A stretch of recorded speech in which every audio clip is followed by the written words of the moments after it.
Vamos lá, pessoal, mais um vídeo para o canal. Hoje eu vou passar para vocês aí um pouco de tentar trazer um pouco de conhecimento, né? Para quem é reparador aí, às vezes fica um pouco perdido, ou até mesmo para você que é proprietário de um carro e é um pouco curioso de como chegar, né, à conclusão de um defeito. Você que tem um carro que às vezes apresenta alguma falha, uma perda de potência, eu vou mostrar para vocês como que geralmente eu trabalho. Eu faço assim, ó. Se o carro chega na oficina apresentando um defeito de falha, ou às vezes uma perda de potência, o carro que numa troca de marcha, ele apresenta ali uma falha de aceleração, que seja uma perda de potência, aquele carro que está às vezes um pouco preso, alguma coisa nesse sentido, eu aplico o beabá do diagnóstico, que é o que eu chamo. Inventei esse nome aí porque realmente, se você trabalhar dentro desse beabá, se você fizer o básico, dificilmente vai dar errado. Você vai otimizar tempo. Muitas das vezes a gente está tão envolvido no dia a dia da oficina, está tão envolvido na correria, na compra de peça, no atendimento do cliente, ou o cliente mesmo, o proprietário do carro, que é você talvez, que é o curioso, que quer fazer alguma coisa no carro, troca alguma coisa sem ter necessidade. O carro falha um pouco, o cara já pensa, eu tenho que limpar os bicos do carro, eu tenho que fazer a troca de óleo do carro. E a gente sabe que não é assim que funciona. Mas vamos lá. Primeiro passo, principalmente dos carros que já são injeção eletrônica, que é a maioria, né? Tirando os carros de 90 para baixo, aí, que ainda tem vários carburados rodando, mas a maioria que é injeção, vou dar exemplo de um Palio, um Gol 1, um carro mais comum, mais popular. A maioria não, a grande parte desses são completamente dependentes da fonte elétrica, no caso a bateria. E muita gente não dá importância para isso. A maioria das pessoas pensam que a bateria é apenas para o funcionamento, a primeira partida do carro, que é errado. Principalmente no carro flex, a bateria é de extrema importância. Se a bateria apresentar um CCA, uma vida útil um pouco avançada, né? Se ela já estiver perdendo as características, as propriedades de funcionamento dela, vamos dizer assim, ela coloca vários defeitos no carro, principalmente na parte de funcionamento de injeção. Beleza? Então vamos lá, o primeiro passo, o carro chegou falhando ou chegou fraco, o que a gente faz? A gente aplica, né, o teste de saúde da bateria. Hoje tem vários aparelhos aí que vocês compram no site mais famoso aí da internet de compra, né? Se jogar no Google aí vai aparecer várias opções.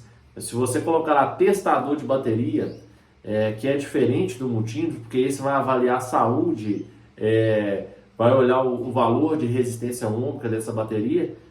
É um aparelho barato e de extrema importância no dia a dia da oficina. Então, primeiro passo, vamos lá, você vai testar a bateria do carro, ver se o alternador está carregando. Se tiver tudo certinho, você vai partir para o próximo passo. Lembrando, gente, que uma coisa que tem que ficar bem clara: todo carro falhando ou fraco, ele tem dois tipos de defeito, ou às vezes três. Ele tem um defeito elétrico ou defeito mecânico, ou no outro caso, um defeito eletrônico. Então, o carro ele pode ter um defeito mecânico, um defeito de sincronismo, compressão. Ele pode ter um defeito elétrico, que é a falta de alimentação. Ele pode ter um defeito elétrico, que é uma bobina queimada. Ele pode ter um defeito eletrônico, que é a central de injeção que não está conseguindo comandar os componentes, não está conseguindo fazer a leitura certa de um determinado sensor. Beleza? Então, em geral, ou é defeito elétrico ou é mecânico. Você tem que saber, na conclusão aqui do beabá do diagnóstico, você vai chegar à conclusão de qual passo vai se encaixar na sua situação para estar resolvendo o problema, né? Resolvendo o defeito. Então, vamos lá, testou a bateria, o próximo passo se o carro está falhando, é caso de uma limpeza de bico. Por que todo mundo já pensa na limpeza de bico de imediato? Porque outra parte essencial no funcionamento de um veículo é a parte da alimentação de combustível. Então, a alimentação de combustível vai incluir a bomba, as mangueiras de combustível, o filtro de combustível e os eletroinjetores. Então, o primeiro passo, o carro chegou falhando ou não está funcionando, a gente vai testar a alimentação e testar a pressão da bomba de combustível. Concluído isso, a gente vai olhar se você não tiver o histórico de manutenção do carro, você pode perguntar ao cliente se o filtro de combustível já foi trocado, há quanto tempo que ele não faz uma limpeza do eletroinjetor. Mas testou a bomba de combustível, ela tem pressão, colocou o manômetro, concluiu que está tudo certo, você vai ter a certeza que o filtro de combustível foi trocado, né? Geralmente a gente troca aí a cada 10.000 km, eu pelo menos faço assim. E descartou bomba de combustível, descartou filtro. Por último, faz o teste do eletroinjetor, né? Se possível, coloca na máquina, vê se está dentro, né? Tem uma tabela que, se você jogar na internet e colocar tabela de vazão dos eletroinjetores, você vai colocar o código do eletroinjetor lá, vai aparecer quantas ml ele tem que injetar quantas ml ele tem que injetar a cada 1000 RPMs, por exemplo. Então vamos lá, concluiu isso, você vai descartar. Se você testou bomba, fio tá ok, bico tá ok, descartou o sistema de alimentação de bateria e de combustível. O próximo passo é o sistema de ignição. A boa parte das pessoas acham que meu carro está falhando, está fraco, o problema é vela ou cabo. Todo mundo já tem isso na cabeça, porque realmente vela e cabo dá muito problema, mas o sistema de ignição ele vai além disso. O sistema de ignição é composto de vela, cabo e bobina. E não todos os reparadores, né, sabem identificar e fazer o teste correto desses componentes. Geralmente, vela de ignição, ela dura em média, as velas comuns, né, a Dirívio tem algumas aí que duram até mais de 100.000 km, mas em média dura aí 20, 25 mil quilômetros rodados. O que a gente tem que entender é que cada combustível, né, a gente sabe que a qualidade de combustível no Brasil não é das melhores, então em cada situação a vela vai ter uma vida útil alterada. Então assim, às vezes pode durar mais como pode durar menos. Então em média 20 a 25 mil as velas precisam ser trocadas. Então você vai voltar no histórico do proprietário e saber se foi trocado, se não foi, você tira, vê se o desgaste ali está excessivo ou não. Então vamos lá, vela, cabo de vela e bobina. Bobina é fundamental, assim como os bicos também, eu não pontuei isso. O teste com osciloscópio. Eu trabalho com osciloscópio há um pouco mais de um ano e antigamente eu achava que realmente era bobeira. A gente consegue fazer um teste aqui de falha de cilindro de forma manual, assim, de acordo com a experiência. E hoje eu vejo que não, a gente otimiza tempo demais na oficina. Hoje é difícil um carro chegar aqui e a gente testar, fazer o teste sem utilizar o osciloscópio. Hoje tudo que envolve falha eletrônica, que a gente faz o rastreamento ali, dificilmente a gente não coloca o osciloscópio. Realmente é uma ferramenta muito necessária, beleza? Então, bobina e bico, eu aconselho, né, quem puder fazer o teste com o osciloscópio, que adianta demais o serviço, tanto primário, secundário da bobina, adianta muitas coisas. Eu tenho alguns vídeos aí no canal também sobre isso. Então, primeiro passo, alimentação elétrica. Segundo, alimentação de combustível. O terceiro, sistema de ignição. Então, testou tudo, está tudo ok. Essa parte já foi descartada. A gente vai partir para a parte mecânica, que é a do motor. Sincronismo, fundamental, dá muito problema. Pessoal que deixa o carro fora do ponto, né, monta sem a ferramenta correta. A gente sabe que ferramenta no Brasil ainda é muito cara, mas infelizmente em alguns casos o pessoal tenta trocar só na experiência e não dá certo. Outros também, né, acostumaram a dar um tranquinho no carro ali, o carro acaba pulando o dente.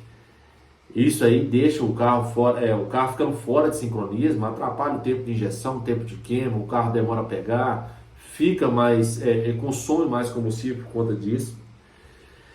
O outro ponto de defeito mecânico também é a parte de compressão e vedação. Em alguns carros que tem ali a quilometragem específica, principalmente eu posso acrescentar aqui a parte do Honda Civic. Honda Civic, o Honda Fit, muitos clientes reclamam do consumo de combustível e a perda de potência, mas nunca, o carro tem 150, 200 mil km e nunca fizeram uma regulagem de válvulas. Geralmente o aconselhar vai fazer ali a cada 40 mil quilômetros. Então, a parte mecânica, o principal é sincronismo, vedação, que a gente testa com o aparelho, né? Faz o teste de vedação para saber se a junta, a válvula, se está tudo ok, se está vedando certinho. E a parte de compressão, beleza? Então, se você fizer esse passo a passo, dificilmente você não vai concluir aonde está o defeito de perda de potência e o defeito do carro estar fraco. É claro que a gente pode acrescentar que o auxílio das ferramentas, da experiência do mecânico especializado é fundamental. Mas até para quem é mecânico mesmo, como eu falei anteriormente, o cara que está na correria, muitas das vezes a gente pula essas etapas e acaba perdendo tempo. Eu mesmo no dia a dia, quando eu vejo que eu peguei um carro, comecei a olhar, se eu fiquei 30, 40 minutos, eu não cheguei à conclusão nenhuma, eu paro, vou tomar um café e volto depois. Porque quando eu volto, eu já penso de forma diferente. Falo, mas se eu não cheguei à conclusão até agora, talvez eu pulei alguma etapa. Então, eu vou pensar de forma diferente. E eu faço isso aqui, ó, caneta e papel. Eu pego a caneta e papel porque a caneta, quando a gente escreve, a gente pensa melhor. Escreve e lê, a gente pensa melhor. Então eu faço passo a passo. Olha, meu carro está apresentando falha. O cliente fala que ele só falha depois de quente. Então o que pode ser? Então vamos lá, alimentação de combustível. Eu vou testar a bomba de combustível, vou perguntar ao cliente se ele já trocou o filtro, a quantos km que ele já trocou. Se não trocou, vamos substituir, vamos testar. O carro está com a bateria nova, tem 2 meses de uso, então já posso descartar, o alternador está carregando. Sistema de ignição, vela, cabo de vela e bobina está ok, já passei o osciloscópio, eu vi aqui que o tempo de carregamento da bobina, a queima da vela está ok. Então, o que falta? Será que esse carro está no ponto? Trocou correia com outro mecânico, eu não sei se o cara usou a ferramenta ou não. Então eu vou olhar, às vezes com o osciloscópio mesmo a gente chega ali, testa o ponto virtual, às vezes com o osciloscópio mesmo no carro. Por isso que eu falo que a gente ganha muito tempo. A gente já faz o teste de compressão relativa, né, sem ter que usar a ferramenta mecânica. E no último caso eu faço o teste de vedação, né?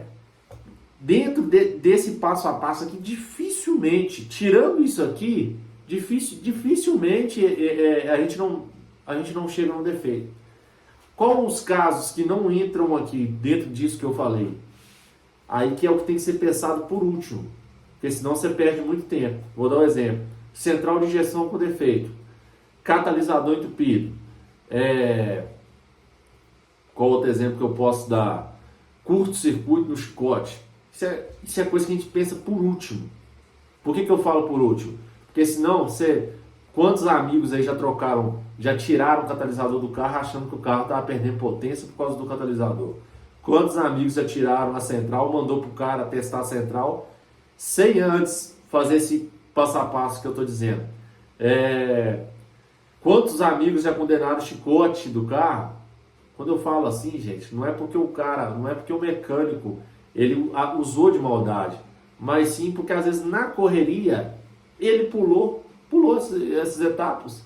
Ou o carro veio de outra oficina e o cara simplesmente confiou que o outro mecânico fez o que ele deveria fazer agora. Então, se a gente tomar esse passo a passo como regra no dia a dia da oficina, a gente ganha muito, a gente otimiza tempo, né? E com isso a gente consegue ter um diagnóstico mais efetivo, beleza? Quem gostou, dá um like, se inscreva pro canal aí. Até a próxima, deixa o seu comentário que assim que puder eu respondo sim, beleza? Valeu!